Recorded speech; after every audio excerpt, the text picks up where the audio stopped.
마태복음 8장 소개합니다. 8장 1절 예수께서 산에서 내려오시니 수많은 무리가 따르니라. 마태복음 8장 9장은 9가지 정도의 예수님께서 병 치료하시는 그러한 예수님의 기적 사역을 소개합니다. 복음서에서 예수님께서 병을 치료하는 이러한 그 사건들은 아주 중요한 그러한 의미를 담고 있습니다. 특별히 우리가 조심해야 되는 것은 이러한 예수님의 병치료 사건을 성도들의 성화의 어떤 그러한 규범, 오늘날 목회자와 성도들이 반복적으로 이러한 치료 사역과 이러한 병치료, 귀신을 내쫓는 이러한 행위들을 따라하라라고 하는 성화의 규범으로 제시해 주신 것이 아니라 예수님이 가지고 있는 그 신성의 메시아의 그 권능, 마태복음은 계속해서 바로 인간이신 그 예수님이 신이시다, 또 이성일인격을 가지신 메시아요 우리의 중보자 구원자이시다, 이 예수님의 신성을 증명하는 아주 중요한 그러한 사건으로서 소개되어지고 있습니다. 그렇기 때문에 이러한 병을 치료하고 또 귀신을 내쫓는 이러한 그 독특한 사역들을 오늘날 마치 연속되는 오순절 사건의 이러한 특별한 기적들을 마치 연속되는 것처럼 이렇게 성화의 규범으로 해석하는 오순절파의 이러한 제2 성령 세례 개념의 이러한 은사의 연속성, 축기라든가 이런 병 고침을 단독적으로 한 개인이 그렇게 발휘하는 것처럼 이렇게 주장하는 건 잘못된 겁니다. 그건 사도적 은사요, 오순절에 있는 이러한 역사들은 또 복음서에 있는 것은 예수님의 신성을 증명하는 독특한 그러한 사건들임을 꼭 명심하셔야 됩니다. 다만 우리가 장로교에 있어서는 일반적인 그러한 목회적 그러한 사역 속에서 병을 치료해 주시고 고치는 그러한 사역은 남아있음을 인정합니다. 왜냐하면 하나님은 전능하신 분이기 때문에 또 그런 일들을 행하실 수 있습니다. 그러나 성경에서처럼 한 개인이 그 모든 권능을 독점하다시피 그렇게 가지고 있는 독점적인 그러한 사도적 권위와 은사는 중단됐다라는 것입니다. 그리고 이것은 또 복음서에서 말하는 것은 예수님께만 해당되어지는 또 그러한 독특한 신적 권능을 드러내는 또 그리스도의 능력이라는 것을 기억하셔야 됩니다. 앞서서 우리가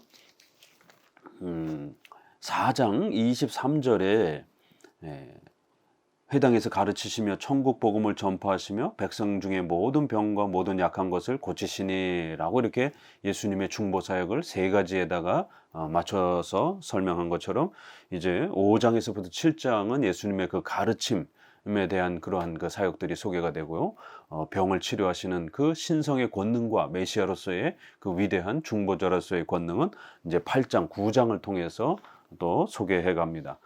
결국 9장 끝 구절에 35절에 그들의 회당에서 가르치시며 천국 복음을 전파하시며 모든 병과 모든 약한 것을 고치시니라, 이렇게 짝을 이루면서 4장의 말씀과 9장의 말씀이 이렇게 함께 짝을 이루면서 5장에서부터 9장 전체의 이러한 그 가르치는 내용과 또 병을 치료하는 이러한 독특한 사건이 무엇을 우리에게 가르치려고 하는 것인지, 그것은 바로 예수님이 중보자로서 메시아로서 하나님의 말씀을 우리에게 가르치시고 복음을 전해주시고 또 메시아로서의 신적 권능을 우리에게 드러내 주시는 그런 아주 중요한 내용임을 복음서는 이렇게 전체를 아주 짜임새 있게 구성하면서 소개해 갑니다.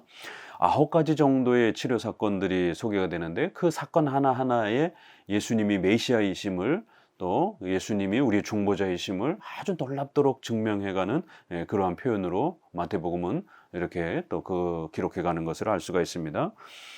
첫 번째는 나병 환자, 문둥병 환자를 고치시는 장면이 나옵니다. 2절, 한 나병 환자가 나와 절하며 이르되 주여 원하시면 저를 깨끗하게 하실 수 있나이다 하거늘 예수께서 손을 내밀어 그에게 대시며 이르시되 내가 원하노니 깨끗함을 받으라 하시니 즉시 그의 나병이 깨끗하여 진지라. 예수께서 이르시되 삼가 아무에게도 이르지 말고 다만 가서 제사장에게 내 몸을 보이고 모세가 명한 예물을 드려 그들에게 입증하라 하시니라. 이 문둥병을 치료하는 이 과정에서 또 우리가 각각의 그러한 또 질병 치료에서 우리가 조심해야 되는 것은 이 여기에 등장하는 각 개인의 그러한 그들의 열심과 노력, 이런 부분에 너무 지나치게 이렇게 초점을 맞추면 안 되고, 본문에서는 예수님이 누구신가, 예수님이 어떤 권능을 행하시는가, 바로 이런 부분에 초점을 맞추고 있습니다. 그래서 때로는 그 병치료를 받는 사람들의 어떤 행위와 또 그들의 어떤 노력과 또 그들의 어떤 결단에 대해서 거의 언급하지 않고 그냥 본문이 넘어가기도 합니다.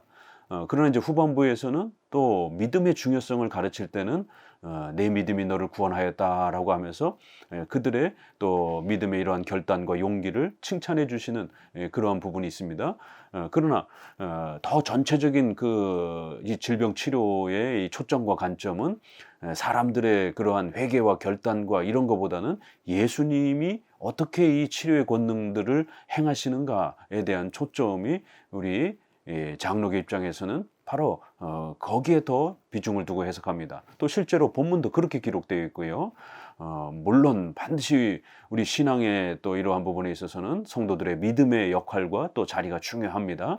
그러나 그것은 우리가 구원을 얻기 위한 수단으로서 꼭 필요할 때 정도 언급되어지는 것이고, 8, 9장 전체는 인간의 믿음을 강조하기보다는 그리스도께서 행하시는 그 초자연적인 권능과 능력을 더 강조하면서 때로는 아예 그 각각 치료받는 사람, 또 귀신을 내쫓임을 받는 사람들, 그들의 어떤 행위와 노력에 대해서 아무 관심도 없이, 또 그들의 어떤 반응에 대해서도 아무 어떤 표현도 없이 그냥 침묵하고 넘어가기도 합니다.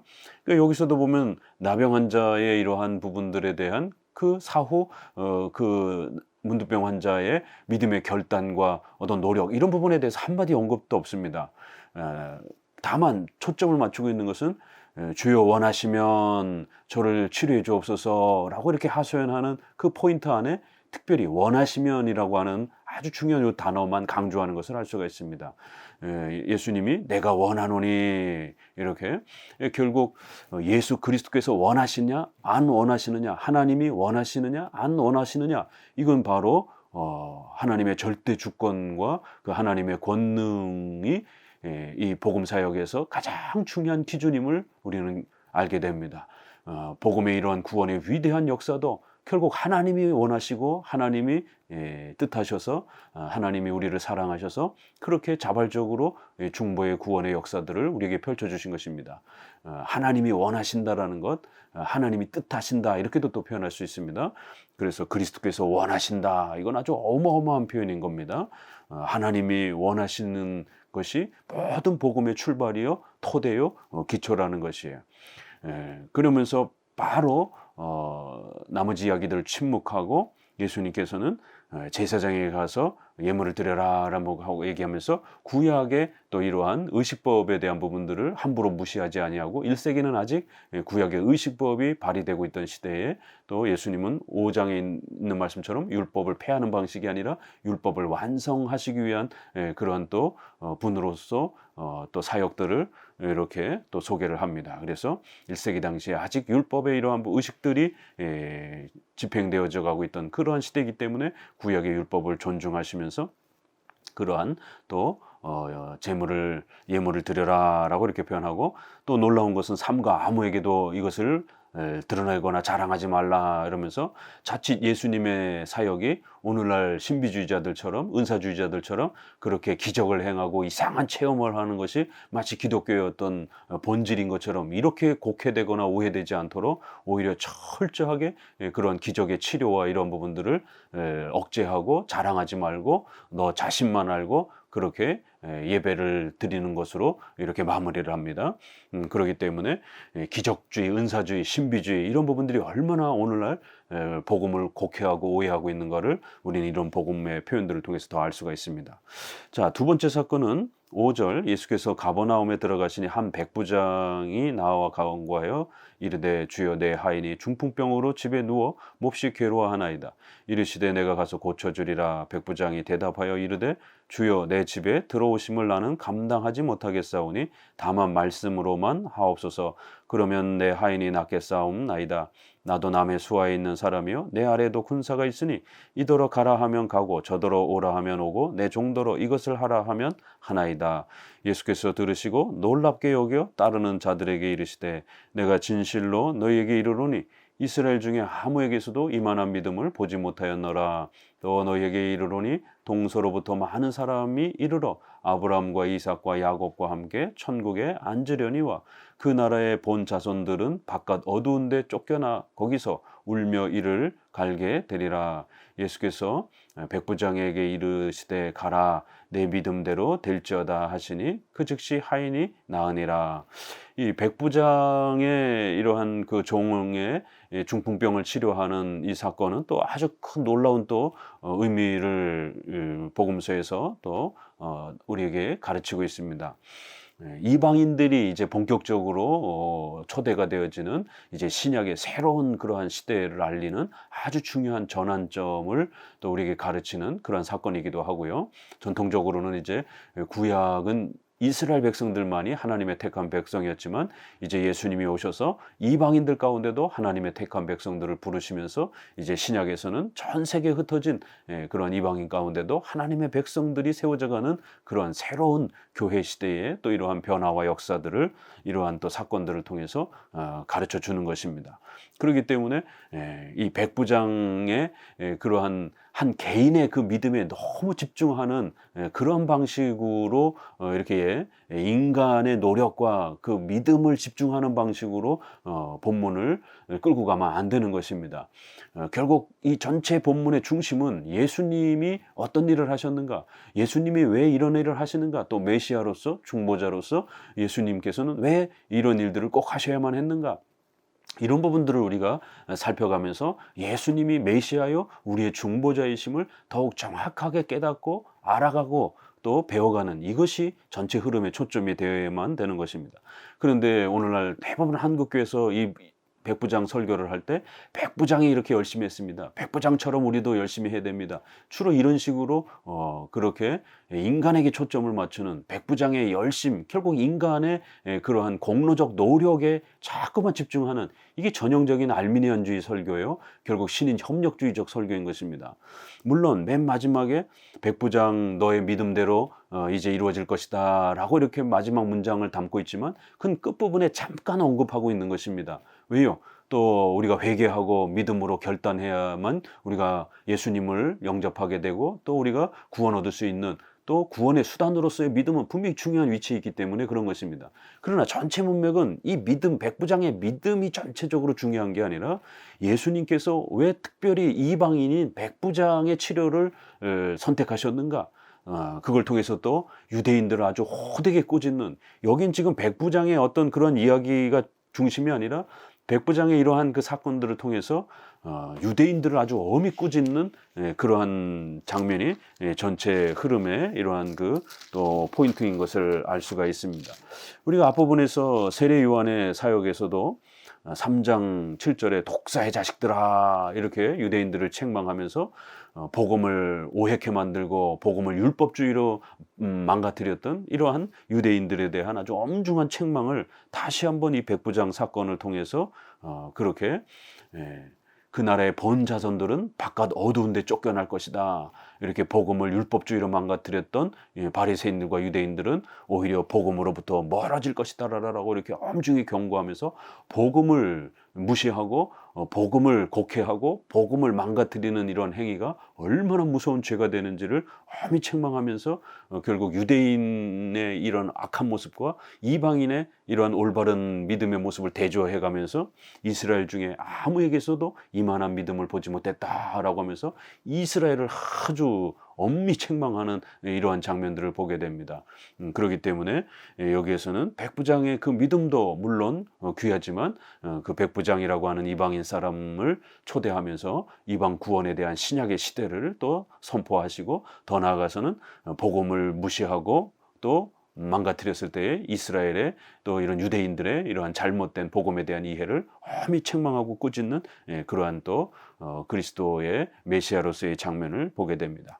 그리고는 이제 백부장이 자신의 집에 오시는 것을 감당 못하겠다 그러면서 말씀으로만 하십시오라고 하면서 나도 아랫사람에게 이렇게 하라 저렇게 하면 그들이 내 말을 따라서 합니다라고 하는 이 표현에는 예수님의 그러한 말씀으로서 모든 것을 치료하실 수 있는 그 말씀의 권능에 대한 또 이런 부분에 대해서 백부장이 정확하게 이해하고 있었던 결국 또 이러한 면도 더 중요한 표현이 됩니다. 그래서 예수님께서 신이시기 때문에 예수님이 직접 뭔가를 행하는 것도 중요하지만 예수님은 말씀 그 한마디만으로도 온 세상을 창조하시고 또 모든 병든 자와 약한 자들을 생명을 주실 수 있는 창조주요 전능하신 분이라는 것이 이러한 고백들 또한에 이렇게 또 담겨 나오는 겁니다.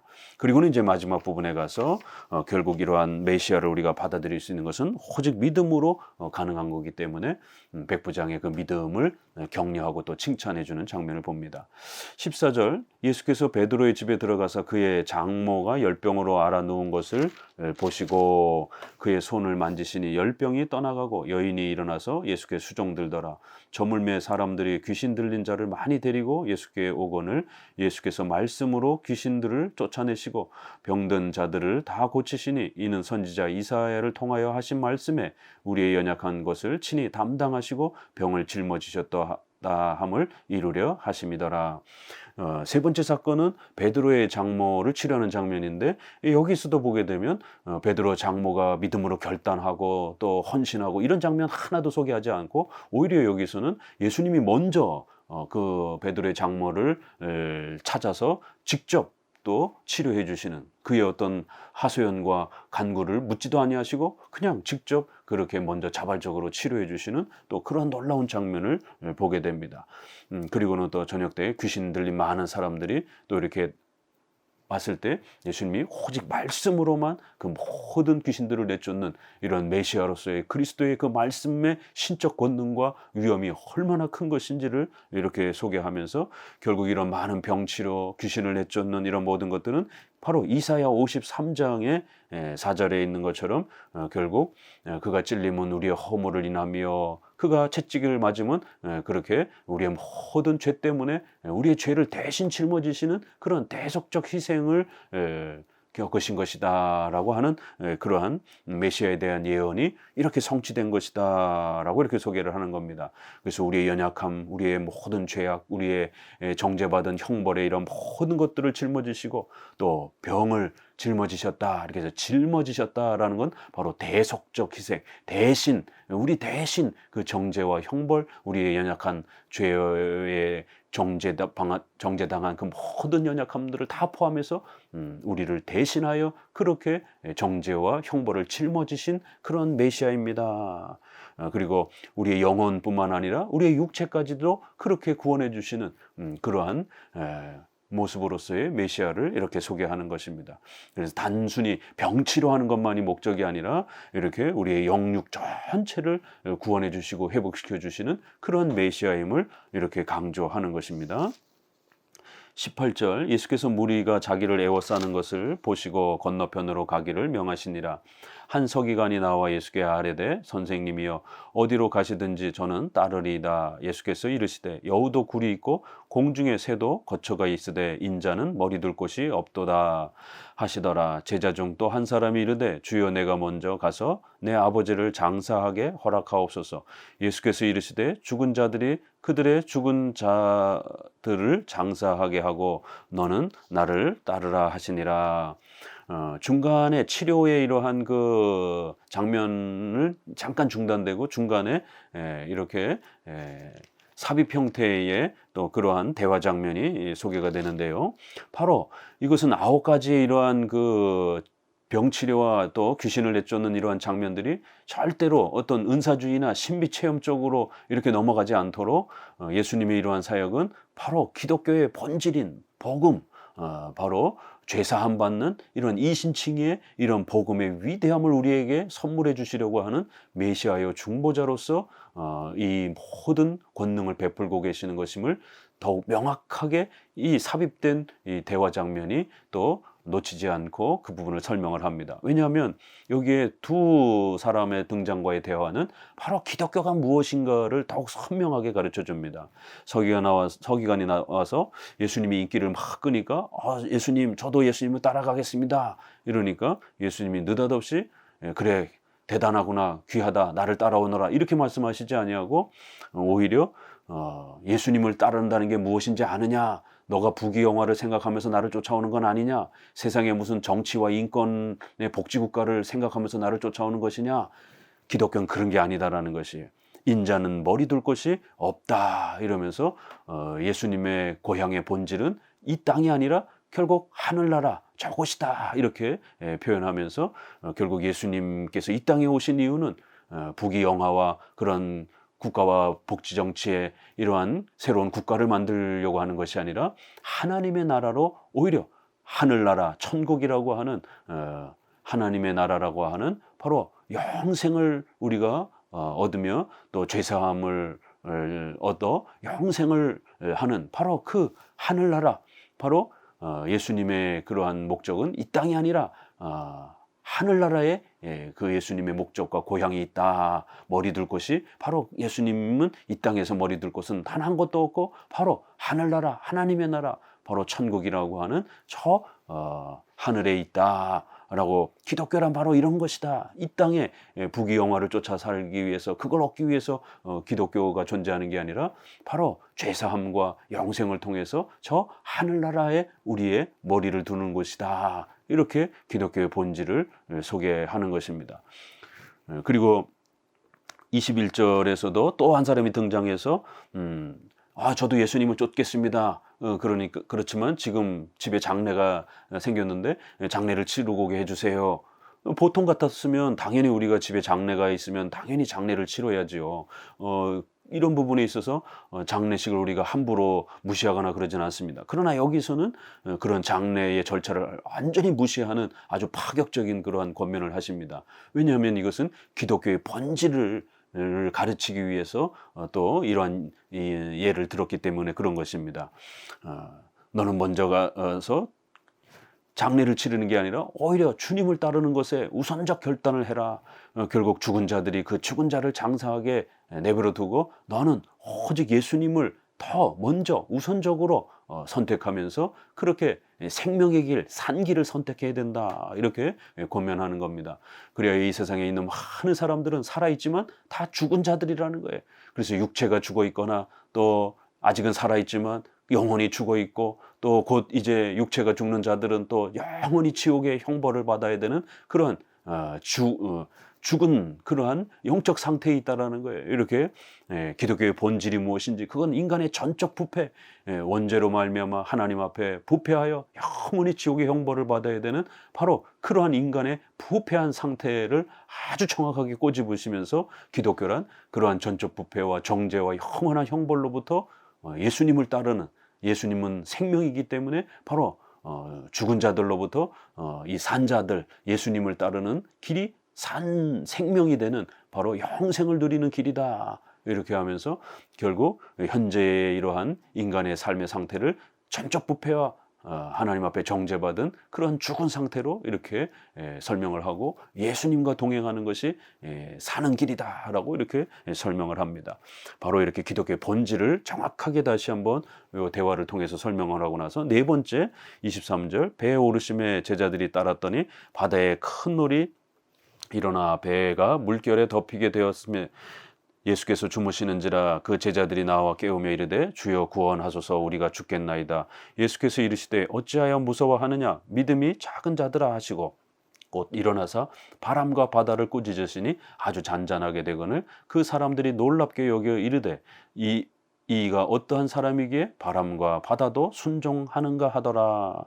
결국 이 사건에서도 제자들의 믿음이 적은 것을 책망하면서 결국에는 이분이 도대체 어떤 사람인가, 어떻게 자연의 이런 바람과 바다도 전부 다 순종하는, 도대체 이 자연을 지배하시는 이분은 도대체 누구인가, 바로 이 8, 9장 전체는 바로 예수 그리스도는 누구인가, 바로 예수님은 메시아요, 중보자요, 우리의 창조주요, 우리의 전능하신 바로 하나님이시다. 이걸 강조하는 겁니다. 그래요. 병을 치료하는 이러한 장면도 나오지만 또 이제는 자연을 지배하시는 전 우주 만물을 창조하시고 지배하시는 바로 메시아요 창조주이심을 예수님 바로 그런 분이심을 또 이 사건을 통해서 강조하는 것입니다.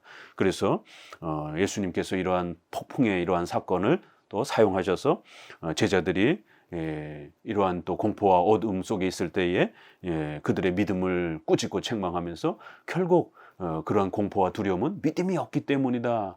한편으로는 예수님이 누구신가를 강조하면서 그 예수님을 믿어야만이 구원을 얻을 수 있다라고 하는 이 복음의 본질이 이렇게 짝을 이루면서 펼쳐져 가는 것입니다. 그래서 왜 믿음을 갖고 있지 못하느냐? 믿음이 중요한 것이다. 예수 그리스도를 온전히 바르게 믿는 것, 이게 복음이다를 이렇게 강조해 가는 것입니다. 그렇기 때문에 이러한 그 폭풍 속에서 바람과 바다를 잔잔케 하는 이런 사건도 우리가 이 8, 9장의 여러 기적 사건들은 은사주의자들이라든가 신비주의자들이 주장하는 것처럼 성도의 규범, 성도가 연속적으로 체험할 수 있는 그러한 성화의 규범으로 주신 게 아니라는 걸 알 수가 있습니다. 오늘날 어느 목사가, 오늘날 어느 성도가 바람을 이렇게 잠잠케 하고 파도를 잠잠케 할 수 있는 이런 기적을 행할 수 있는 목사와 성도가 어디 있습니까? 이게 자꾸만 이렇게 오순절 사건이라든가 복음서의 이런 사건들을 자꾸 연속되는 것처럼 이렇게 주장하는 이런 신비주의자들, 은사주의자들의 이런 어거지 해석은 우리가 조금만 이렇게 세밀하게 살펴가게 되면 그들의 해석이 얼마나 잘못된 것인지를 우리가 금방 알 수 있습니다.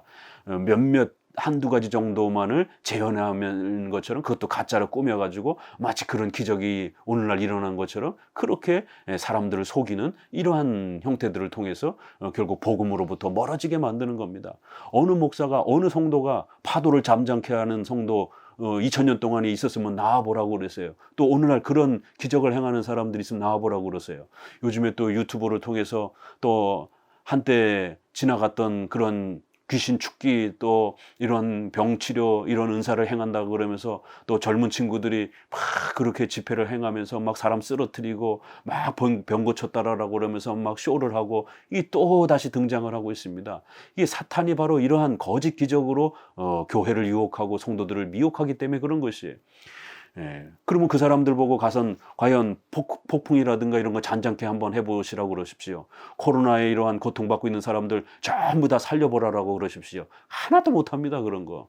여기서 말하는 이러한 자연 만물을 지배하는 것은 오직 메시아요, 예수님이 오직 전능하신 창조주라는 사실을 다시 한번 우리에게 강조하면서 만물의 지배권을 그리스도께서 바로 인간 예수님이신 바로 그 예수님이 신이시다라는 것을 강조하면서 우리의 메시아이심을 이렇게 강조하는 겁니다. 도대체 이분은 어떤 분위기에 온 자연 만물을 지배하시는가? 바로 예수님은 메시아이기 때문이다라는 겁니다. 28절에는 또 예수께서 건너편 가다라 지방에 가시며 귀신 들린 자 둘이 무덤 사이에 나와 예수를 만나니 그들은 몹시 사나워 아무도 그 길로 지나갈 수 없을 지경이더라. 이에 그들이 소리질러 이르되 하나님의 아들이여 우리가 당신과 무슨 상관이 있나이까? 때가 이르기 전에 우리를 괴롭게 하려고 여기 오셨나이까? 하더니 마침 멀리서 많은 돼지떼가 먹고 있는지라.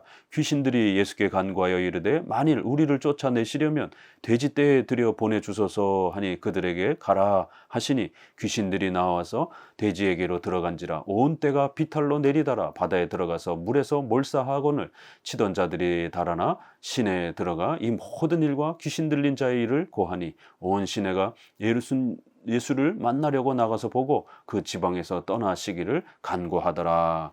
이제 마지막 8장에서 사건은 귀신을 내쫓는 이러한 또 사건을 하나 더 추가해서 자연 만물을 지배하시고 또 병을 치료하시고 또 악한 영들을 지배하시는 이러한 천지전능하신 주권자로서의 메시아로서의 그리스도를 더욱 강조합니다. 귀신 들려가지고 무덤 사이에서 사는 두 명이 존재하는데 마가복음이나 누가복음에서는 한 명으로 소개를 하는데 마태복음은 둘이라는 숫자를 굉장히 많이 강조하고 여기서는 두 명을 소개를 합니다. 그리고 또 이러한 그 자세한 내용들은 조금 더 이렇게 다른 복음서보다 축약을 하는 형태로 소개를 합니다. 여기서 또 보게 되면 대부분 오늘날 많은 목회자들이 이 귀신 들린 자들이 그들이 치료받은 것에 대해서 한 영혼이 귀하다 이런 거에만 너무 집중을 하면은 이게 전형적인 이런 알미니안주의적 사고입니다. 인간의 어떤 행위, 노력, 인간을 이렇게 행복, 인간이 구원받는 것 여기에만 초점을 맞추는 것이에요. 그러다 보니까 하나님의 뜻, 하나님이 원하시는 것, 예수 그리스도가 누구신가, 그리스도의 중보 사역, 하나님의 전지전능하신 그러한 권능 이런 부분들이 다 축소가 되는 겁니다. 칼빈주의 우리 개혁파는 바로 이 그리스도와 하나님의 권능과 또 이러한 부분들을 먼저 기초를 세우고 그 위에 인간의 이제 믿음의 필요성과 이런 부분들을 이렇게 조화를 이루는 것입니다. 이게 개혁파와 알미니안주의의 차이인 것입니다. 대부분 보면 여기서도 그 한 영혼의 중요성, 그래서 이렇게 2,000마리 돼지떼를 희생해 가면서 그 영혼을 구원해 주시는, 그래서 그 영혼이 얼마나 귀한가, 이런 인간의 이 구원에만 초점을 맞추는, 물론 여기서 한 영혼이 귀한 것 우리가 보조적으로는 설명할 수 있습니다. 그러나 여기에 보게 되면 이 귀신 들린 두 사람이 그리스도에게 어떻게 나왔는지, 어떻게 믿음을 고백했는지, 또 그들이 어떻게 헌신했는지 아무런 설명 없습니다. 오히려 여기서는 아예 침묵을 시켜버립니다. 그 인간의 회개와 신앙, 또 그들의 열심, 이런 부분들 전부 다 침묵시켜버리고 그런 얘기는 한마디도 없고 오롯이 예수님이 귀신을 지배하시고 그 귀신 악한 영들을 통치하시고 다스리시는 그리스도의 전능함을 더 부각하는 것이에요. 귀신들이 등장을 하자마자 하나님의 아들이여, 지금 마태복음에서 제일 중요한 것, 시작하자마자 세례 장면에서도 하나님의 아들이다라고 하는, 사랑하는 하나님의 아들이다, 바로 메시아이다, 이 주제가 가장 핵심인 것입니다. 그래서 이렇게 귀신들도 예수님을 알아보고 예수님을 구원자로서 이렇게 인격적으로 받아들이지는 못하지만 적어도 신이시다라는 것, 예수님은 전능하신 심판자여 신이시다라는 것 정도는 악한 영들도 알고 있는 거예요. 야고보서 2장 19절에 보게 되면 하나님의 한 분이신 줄 아느냐, 그건 그 정도는 귀신들도 당연히 피조물들이니까 전능한 심판자 앞에 두려움을 떠는 그러한 공포는 얼마든지 귀신들도 갖고 있다라는 거예요. 그래서 여기서 이렇게 귀신들조차도 예수님의 심판주 되심을 이렇게 놀라워하면서 예수님이 다가오자 때가 이르기 전에 벌써 저희들을 심판하시려고 하십니까?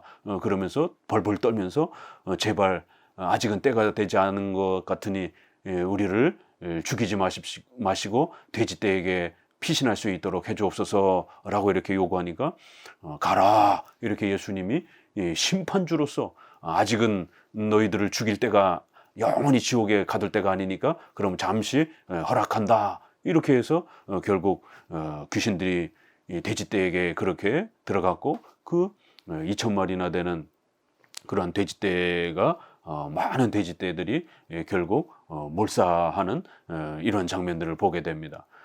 결국 이 장면을 통해서 예수님은 악한 영과 귀신들 전체를 지배하시고 또 그러한 돼지떼들이 생명을 잃게 하는 이런 모든 권능들을 그리스도께서 가지고 계시는 심판주요, 창조주요, 또 이런 구원자이심을 또 여러 8장의 사건들을 통해서 소개하는 것입니다. 그럴 때 결국 이런 권능을 행하시는 그리스도 앞에 사람들은 무릎을 꿇고 그 메시아를 영접해야 되는데 오히려 악한 인간들은 예수님을 만나려고 나가서 보고는 그 지방에서 오히려 떠나기를, 왜냐, 두려움과 공포 속에 빠져가지고 예수님이 자기들 마을에서 떠났으면 좋겠다라고 예수님을 밀어내는 이런 배척하는 장면을 보게 됩니다. 결국 이것이 인간의 부패요, 타락이요, 악함인 것을 또 이렇게 강조하면서 예수님은 사탄과 악한 영들까지 전부 지배하시는 그런 위대한 전능자이심을 이렇게 우리에게 강조하고 있는 것입니다. 그러면서 이제 물론 그 한 영혼을 구원하기 위해서, 귀신 들린 영혼들을 구원하기 위해서 이렇게 어마어마한 돼지떼를 희생해 가면서 그들을 치료해 주시는 그러한 또 구원의 긍휼하심이 분명히 또 이렇게 우리가 보조적으로 설명할 수 있습니다. 그러나 여기서 더 큰 설명은 이렇게 그들의 신앙의 결단과 또 이런 용기보다도 오히려 예수님이 얼마나 전지전능하신 메시아인지를 이렇게 더욱 강하게 강조함으로 인해서 우리가 바라보고 소망하는 예수님이 어떤 분이신지를 이렇게 아주 명확하게 설명하려고 또 그 문맥을 소개하는 것을 알 수가 있습니다. 감사합니다.